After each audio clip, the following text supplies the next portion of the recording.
reports from 2023.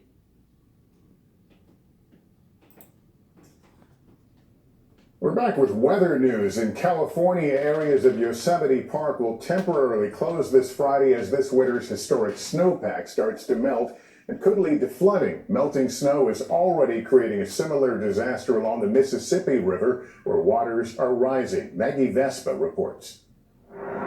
Up and down the mighty Mississippi, historic forecasts of widespread flooding are creeping into fruition. McGregor, Iowa, poised to see its highest river level since 1965. In St. Paul, Minnesota, rushing waters overtake a nearby 70-year-old yacht club, filling its pool. Near Davenport, the water's already rising. Typically, we see it slowly start to rise, and so you're moving things here and there. We were at 8, I feel like we were at 11, and 11, 12 is when it starts to come into our home. It just moved a lot quicker this time around. The Dennis family now forced to boat to and from home. You'll notice here in eastern Iowa, the river is flooding and streets are submerged amid a mostly dry forecast. Scientists say this looming flood event isn't so much about falling rain as it is about melting snow.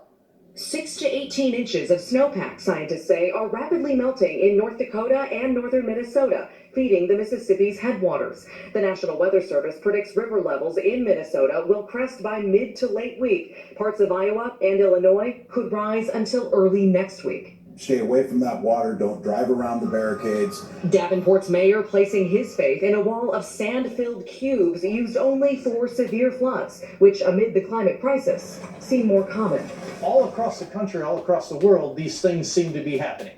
Tonight, much of the Midwest already declaring a disaster, leaving millions on edge. And to the right of your screen, reports of Texas tornadoes.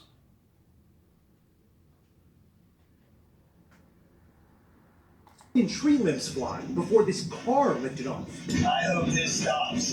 Daphne Nicolopoulos also surviving heart-pounding seconds on the highway when this happened in front of her. Oh my God, it's like right in front of her. What were you seeing through your windshield? The wind just got stronger and stronger, and then we saw the frontal touch down, and those two cars got picked up by the wind and just kind of flipped over. Cars still stacked up. And that concludes our climate news recap.